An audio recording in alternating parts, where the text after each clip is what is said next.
नाम मेरा शुरू में ही रुक्मणी था और रुक्मणी रहा, और अभी तक भी बाबा मेरे को रुक्मणी कहता था। भला अव्यक्त नाम मिला, परंतु बाबा को वो अव्यक्त नाम मेरे को नहीं अच्छा लगता था, परंतु रुक्मणी ही कहता था। गुलजार श्याम था। वर्तमान समय में रजौरी गार्डन में हूँ और साथ साथ सारे दिल्ली जोन को भी देखती हूँ। गुलजार बहन क्योंकि मधुबन में रहती है तो उनके एब्सेंट भी उसको जोन को देखना पड़ता है, और रजौरी गार्डन में रहती है।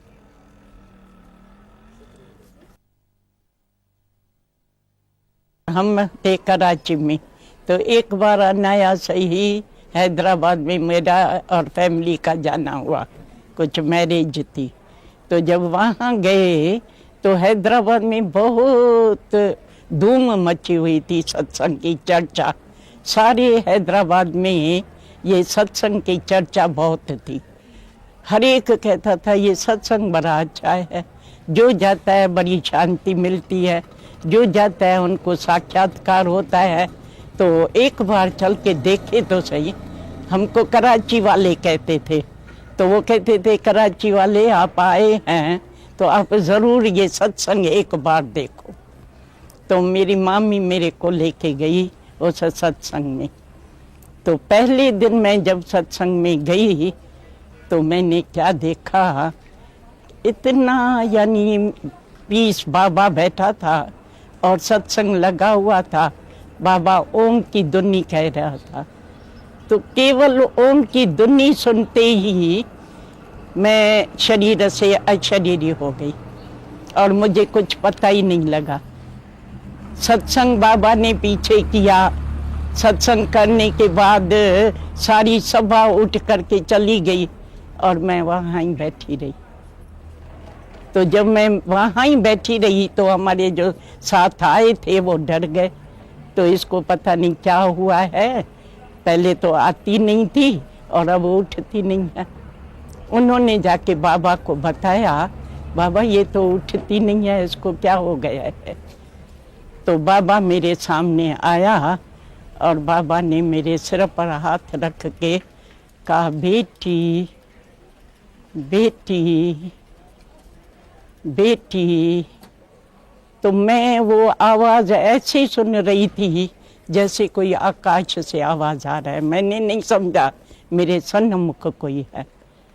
फिर बाबा ने मेरे को ज़ोर से बुलाया और मेरी आंख खुली, और यूं ही मुझे मेरी आंख खुली, मैंने न चाहते हुए न पहचानते हुए बाबा को कहा, बाबा। तो बाबा ने कहा, बेटी। बस उसी टाइम ही मेरा और उनका ऐसा वो संबंध हो गया जैसे मैंने समझा कि मैंने अपना खोया बाप पाया है। क्योंकि मैं थोड़े समय पहले मेरा बाप ने शरीर छोड़ा था, तो मेरे आंसू नहीं ठहरते थे। जब किसी को मैं देखती थी अपने बाप के साथ तो मैं वो सहन नहीं कर सकती थी। मेरा बाप कहाँ, मैं अपने बाप से तो कैसे जाएंगी। कोई मुझे कहता था चलो कोई फंक्शन है, कोई इधर घूमने चलो, मैं कहती थी जब मेरा बाप आएगा मैं अपने बाप के साथ जाऊंगी। तो बाबा ने फिर मुझे दूसरे दिन के लिए निमंत्रण दिया, तो कल सुबह 10 बजे आना, मेरे साथ आके ब्रेकफास्ट करना। वो ब्रेकफास्ट जैसे का अभी तक भी मेरे मुख में है, और मुझे बाप का संबंध जैसे कि मिल गया, और मैं ये फील करती थी। तो जो बाप मेरा गया था वो बाप मेरे को मिल गया। और उसी दिन बाबा ने मेरे को ब्रेकफास्ट के बाद बैठ के ज्ञान समझाया। बाबा ने डायरेक्ट, बाबा के पास एक गोल सा बड़ा चित्र बना हुआ था, शीशे पर पेंट, बहुत सुंदर था। वो ऐसा सुंदर अट्रैक्टिव लगता था वो चित्र। गोल शीशा था, उस पर बाबा ने 3 लोक बनाया था। तो मेरे को बताया, देख बेटी ये है देवलोक, और ये है मनुष्य लोक, और ये है पाताल लोक। तो देवलोक में देवताओं को दिखाया हुआ था, और मनुष्य लोक में दिखाया हुआ था अर्जुन और कृष्ण को, वो उनको ज्ञान दे रहा है। और पाताल लोक में दिखाया था बिच्छू, टिंडन और जानवर ऐसे। तो कहा देखो ये मनुष्य लोक है ना, ये कृष्ण ज्ञान दे रहा है, कर्मों का ज्ञान दे रहा है। तो अगर तुम अच्छे कर्म करेंगे तो इस देवलोक में चले जाएंगी और ऐसा जाके बनेंगी, और अगर बुरे कर्म करेंगे तो तुम इस में चले जाएंगे। तो वो देखते ही मैंने कहा नहीं बाबा, मैं इधर नहीं जाएंगी, मैं इधर जाएंगी। बस फिर मेरा ज्ञान का सिलसिला शुरू हो गया, और वो संबंध जो है, बल हम कराची में गए वापस, परंतु बाबा का संबंध हमारा डेली रहा। बाबा का पत्र रोज आता था, जो बाबा नए गीत बनाते थे, जो बाबा वहाँ बताते थे, वो वानियाँ, उस दिनों में वानियाँ कहते थे, मुरलिया भी कहते हैं। तो वो मुरलियाँ, गीत और बाबा का पत्र रोज पोस्ट में आता, और हमारा संबंध वो उसी से हम औरों को समझाते रहे। घर में सत्संग शुरू कर दिया। उम्र मेरी थी 12 बरस। फिर तो सारा परिवार तो क्या सब ज्ञान में चले। उनको हमने आकर के अपने घर में ज्ञान दिया। वो ज्ञान देख के, हमारी जीवन परिवर्तन देख के, मेरे को आंसू सूखा हुआ देख के सब कुछ हो गए। और सारी कराची वाले आते थे सत्संग में, सत्संग सुनने के लिए। शुरू में तो सब चले, जो भी थे। मेरा बाप नहीं था, माँ थी, 3 बहनें थी, उनके गए वो जीजा थे, सब चले। हमने बाबा को कराची में निमंत्रण दिया अपने घर में। तो बाबा कश्मीर में गया था। बाबा ने कहा मैं कश्मीर से लौटूंगा तो आपके घर में आऊँगा। तो बाबा, मम्मा, बाबा की वाइफ, ये रिजो शांतामणि का बाप, माँ, सब हमारे घर में आ गए। और वो 1 सप्ताह बाबा रहे। बाबा को कराची शहर देखते ही बड़ा अच्छा लगा। और बाबा ने कहा रोज बाबा घूमने चलता था क्लिफ्टन पर, वहाँ खेलते थे, घूमते थे बाबा के साथ। और बाबा ने वहाँ ही एक बस खरीद कर ली, जिस बस में रोज घूमते थे। 8 दिन में जैसे कराची में वही धूम मच गई जो हैदराबाद में थी सत्संग की। तो बड़ी शांति मिलती है, बड़ा सुख मिलता है, बड़ा साक्षात्कार होता है। वो कराची में भी ऐसे होने लगा। तो बाबा ने कहा तो ये तुम्हारा घर जो है वो ब्रांच रहेंगी ओम मंडली की। और उसी दिन से जो बाबा के शब्द पढ़े, उसी दिन से वो ब्रांच चलती आई है। अभी भी पाकिस्तान से ट्रांसफर करके बॉम्बे में आई है, तो बॉम्बे में वो ब्रांच चल रही है सत्संग। और वो सत्संग वाले अभी भी यहाँ इस फंक्शन में आए हुए हैं। मेरे को वैसे बंधन नहीं था, क्योंकि सबको अच्छा लगा। परंतु जब हैदराबाद की हिस्ट्री सुनते थे, अखबारें पढ़ते थे, तो उन्होंने कहा यहाँ भी वही हाल हो जाएगा। तो उन्होंने मना करना शुरू किया, परंतु हम फिर भी मना नहीं हुए। हमारे पास बाबा ने जो मकान लिया कराची में, बाबा जब भी वहाँ हैदराबाद में गमसान होता था तो बाबा कराची में आ जाता था। तो एक दिन मैं जब भी बाबा के पास गई तो बाबा ने सारी हैदराबाद की हिस्ट्री बताई। तो वहाँ कैसे पिकेटिंग हो रही है, वैसे करते हैं। अब आप लोगों का पता पड़ेगा तो आप क्या करते हैं। अगर होंगे तुम बकरियां तो खटिया के नीचे चले जाएंगे, अगर होंगी शेरियां तो आप चले जाएंगे मैदान में। तो एक दिन मैं स्कूल से बाहर निकली बाहर निकली और मैं गई ऑलराउंडर में, जो मेरी लौकिक बहन है उसके घर में। तो उसने कहा, तो रुक्मणी ये क्या, हमारे इतने बड़े सत्संग से कोई भी मैदान में नहीं जाएगा, सारा बकरियों का झुंड सिद्ध हो जाएगा, इसलिए तुमको जाना चाहिए। मैंने कहा मैं कैसे जाएंगी, मैं तो स्कूल से निकली हूँ, घर में कोई पता नहीं है, मैं कैसे जाएंगी। उसने कहा कोई परवाह नहीं है, ये टाइम है और यही बिगल बजा है, तेरे को जाना चाहिए। उसने, मेरे को पास पैसा भी नहीं था, उसने अपने तरफ से मुझे टिकट के पैसे दिया। मैंने एक दूसरी बहन को पकड़ा जो भी अभी बॉम्बे में है, वडाला में। हम दोनों निकल गए, टैक्सी किया स्टेशन के लिए। तो ट्रेन छूट गई वहाँ से, सिटी से। तो हमने कहा अब तो ट्रेन चली गई है, अब तो वापस जाते हैं। तो टैक्सी वाले ने कहा कैंट में आपको मिल जाएंगी, चलो मैं आपको कैंट में पहुंचाता हूँ। मैंने कहा भाई जब भी तुम मुझे गाड़ी में बिठाएंगे फिर मैं तेरे को टैक्सी भाड़ा दूंगी। कहा भले। उसने मुझे टिकट लेके दी, उसने मुझे वो गाड़ी में बिठाया, फिर मैं बैठ गई। परंतु हमारे को कभी अनुभव नहीं था, कभी हम अकेले निकले नहीं थे। तो गाड़ी में बैठे हैं तो सब पहचान रहे थे, सब कहे हाँ ये फलाने घर की है, ये दो अकेली कैसे जा रही है, आपस में चू चू करे। मैं फिर थोड़ा सिर नीचे करके बैठूं तो कोई नहीं देखे, डर था, अकेले थे। तो हुआ क्या, चलते चलते गाड़ी ये खराब हो गई, रुक गई। 2 घंटा गाड़ी लेट हो गई। जो मुझे वहाँ 7-8 बजे पहुंचना था वो मैं रात्रि को 1 बजे पहुंची। और मुझे कोई पता ही नहीं था नौ विद्यालय कहाँ है, ओम निवास कहाँ है।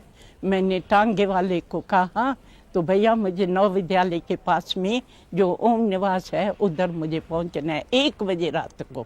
हम 2 अकेली कन्याएं छोटी सी, और चढ़ कर चले गए। तो गए तो दरवाज़ा जाके खटकाया, सब सोए पड़े थे। तो ये शांतामणि की माँ थी, सती बाबी उसको कहते थे, उसने दरवाज़ा खोला। कहा कौन है, मैंने कहा हम कराची वाले आए हैं। तो कराची वाले का सुन करके उन्होंने जरूर दरवाज़ा खोला।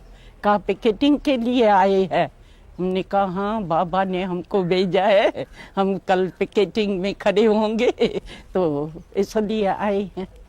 तो रात को तो सब सोए पड़े थे, मम्मा भी सोई पड़ी थी, तो किसी को पता नहीं था, खाली सती भाभी को था। अब सुबह को 4 बजे उठ के हम सब मैदान में चले गए, बगीचे में जाते थे और सभी छोटे छोटे बच्चे और हम सब वो गए बगीचे में मम्मा सहित। फिर जब भी बगीचे से लौटते थे ना तो वहाँ सारे सब जो बड़े बड़े होते थे एनजीओ मंडली के, वो सब खड़े होते थे और वो दरवाजे रोक के खड़े रहते थे, अंदर नहीं जाना है, सब जाओ वापस अपने घरों में, जाओ वापस अपने घरों में। तो वो दिन क्या था, 4 बजे के हम निकले हुए, 12 बज गया, कोई भी ना वो जावे ना हम। तो वही में उसी पिकेटिंग के बीच में हमारे लौकिक घर से डबल टेलीग्राम आ गई ओम राधे के नाम से।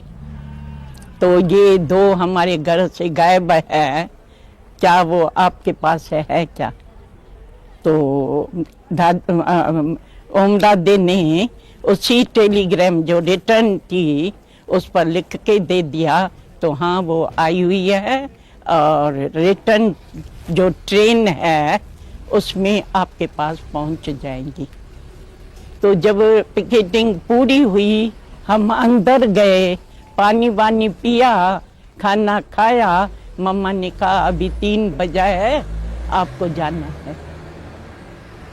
मैंने कहा कैसे जाना है, हम तो ऐसे भाग के आए हैं, घर वाले तो हमारे को अंदर आने ही नहीं देंगे। कहा नहीं, तुम्हारे घर वाले से टेलीग्राम आई हुई है और उनको मैंने अपने हाथ से लिख के भेजा है, तो मैं इनको वापस भेज दूंगी, इसलिए आपको हर हालत में जाना पड़ेगा। मैंने कहा अगर जाएंगी तो मेरा तो जिंदा मेरे को रखेंगे नहीं, वो तो मेरा शरीर काट देंगे, कहाँ जाएंगे, तो मैं तो नहीं जानी चाहती हूँ। लेकिन मम्मा ने कहा नहीं, क्योंकि अभी बहुत घमसान है, आप लोगों को जाना पड़ेगा। तो मम्मा की आज्ञा को मान करके हम ट्रेन में तो बैठे, लेकिन हमारे को जिस स्टेशन पर उतरना था ना सिटी में, मैं सिटी में नहीं उतरी, मैं कैंट में चली गई। तो वो लोग जब भी गए स्टेशन पर, उन्होंने हमको नहीं देखा तो घर में घमसान करने लगा। तो देखा ये ओम मंडली वाले झूठे हैं ना, झूठे वायदे करते हैं ना, जो बोलते हैं वो झूठ। हमको लिखा तो ये आ रहे हैं और वो भेजा ही नहीं। और हम जब भी चले गए कैंट में उतर करके, हम सीधे चले गए बाबा के पास और बाबा को जाके ये हिस्ट्री बताई। बाबा आपने कहा शेरनिया मैदान में जाओ। अब मैदान में गए तो अब मम्मा ने फिर वापस भेज दिया। हम वापस घरों में कैसे जाएंगे, घर में हमारे को घुसने कैसे देंगे। तो कहा, बाबा ने कहा नहीं बच्चे, ये जाना पड़ेगा, क्योंकि इस समय वातावरण बहुत गर्म है, आपको हर हालत में जाना पड़ेगा। फिर बाबा की आज्ञा को कैसे वो करे, हम घर तो गए, लेकिन मैंने उनको भी कह दिया तू घर में जाओ तो सीधी जाके सो जाना बिस्तरे में, मैं भी जाके सीधी बिस्तरे में सो जाएंगी, कोई भी बात करे कुछ नहीं बताना, शांत में रहना। तो ऐसे ही किया। वो इतना गर्म क्या हुआ, क्यों गए, कैसे गए, जितना उनको गुस्सा गर्म होना था वो गर्म होते गए, हम शांत में सोए रहे। जब भी वो बोल बोल करके थक गए और चले गए, मेरी माँ मेरे पास खाना लेके आई। अच्छा भला उठ, भला खाना तो खा। मैं चुप, न खाया न पिया और सो गई। दूसरे दिन वो किया तो फिर शांत, थोड़ी ठंडाई हुई, फिर ऐसे करके ठंडा हो गया। लेकिन जो घर वाले दूसरे मेरे मामे वगैरह थे, उन्हों को ये भय बैठ गया। तो अब ये जो है ना, वो अपने हमारे सारे घर को उजाड़ेंगी। तो ये तो जैसे एक प्लेग का कीड़ा हो गया जो सारे घर में फैलेगा। इसलिए इस एक कीड़े को करो बंद, ताकि ये घर तो न उजड़े। उस दिन इन्होंने कह दिया अगर तुम्हारे को जाना है तो फिर तेरे को इधर नहीं आना है सत्संग में, तू अपने घर में रहो। मैंने कहा ठीक है, मैं अपने घर में रहती हूँ। तो मेरी नानी थी, बड़ी बूढ़ी थी, वृद्ध थी, मैं न जाऊं तो वो बीमार हो गई। बीमार हो गई तो मेरे मामे आवे तो चलो, उनका सांस नहीं निकलता है, तुम चलो। मैंने कहा अब मैं तो प्लेग का कीड़ा बन गई, अब मैं तुम्हारे घर में कैसे आएंगी। मेरी नानी मर गई परंतु मैं उनके घर में नहीं गई। और मुझे मौज लगी जो मैं चलती, रोज चले जाती थी सत्संग में, बाबा के पास रोज जाती थी स्कूल में और बाबा के पास चले जाती थी। तो मुझे तो मौज हो गई।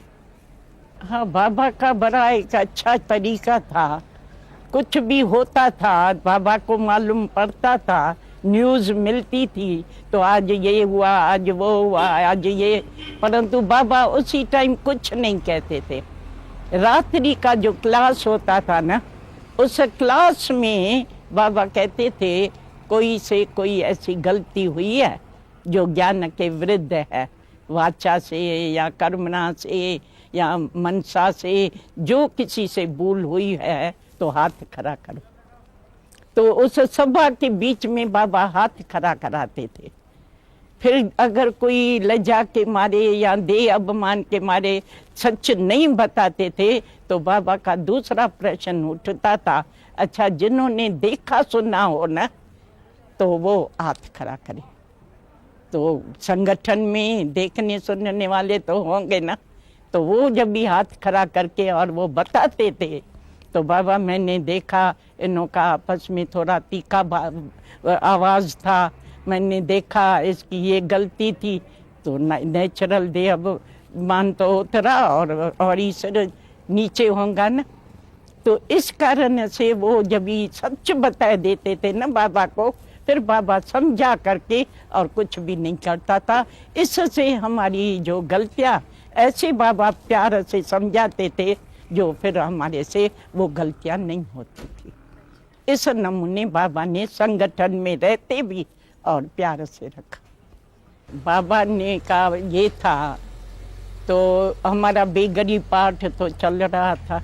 वैसे बाबा को छोड़ने को तो मन नहीं कहता था, परंतु देखते थे आज ये गई आज वो गई, तो हमने समझा तो कभी न कभी हमारा भी टर्न आएगा। तो वो दिन भी आ गया। तो बाबा ने मेरे को बुला करके तेरे को जाना है दिल्ली में। उन दिनों में हमारे पास तो किराया भी नहीं होता था। तो बाबा ने कहा देखो वो राम तीरथ होता था, वो अमेरिका में गया, प्लेन में गया, उसके पास टिकट के पैसे नहीं थे। तो उन्होंने कहा, जिसने पूछा तो तेरे का टिकट कहाँ है, तो कहा तू ही तो देंगे। तो ऐसे कर करके वो अमेरिका तक जा सका, तो आप लोग दिल्ली तक नहीं जा सकते हो। तो ये अब पहली बार निकल रहे हैं और पैसा टिकट का भी नहीं मिले तो लगेगा तो सही ना। फिर भी बाबा ने कहा, बाबा ने हंसी खुदी में तो कह दिया, लेकिन फिर टिकट तो लेके दी और हम गए दिल्ली में। परंतु अजीब सा लगा, इतने सालों से हमने कभी किसी मनुष्य का मुंह नहीं देखा, कभी इतना अज्ञानियों का क्राउड नहीं देखा। मेरे को मनोहर दादी आई थी लेने और वो स्टेशन पर, जब भी टांगे में कहा, हम तो कभी टांगे वांगे देखा ही नहीं था, कराची में कोई टांगा नहीं होता था, घोड़े गाड़ी होती थी तो भी विक्टोरिया गाड़ी, और हम तो कारों में रहते थे। बाबा के पास भी सारी कारें और बसों में घूमे। तो ये टांगे में जब कहा चढ़ो, मैंने कहा इसमें कैसे चढ़ेंगे, ये तो गिर जाएंगे और घोड़ा तो गिरा देगा मेरे को। तो हंसने लगी, कहा इसी में ही चढ़ना पड़ेगा और चलना पड़ेगा। फिर तो बैठे और गए तो क्या देखा, वहाँ एक छोटा सा कमरा था। मैं समझती हूँ बहुत एक ये जो है ना ऐसे छोटा सा कमरा था, जिसमें हम 10-12 जने रहते थे। दीदी रहती थी, दीदी की माँ मेरे साथ चली थी, वो 10 जने हम रहते थे। वो ही कमरा क्लासरूम भी था, वो ही कमरा जिज्ञासुओं को समझाने के लिए भी था, वो ही कमरा रात को बेडरूम भी बनती थी।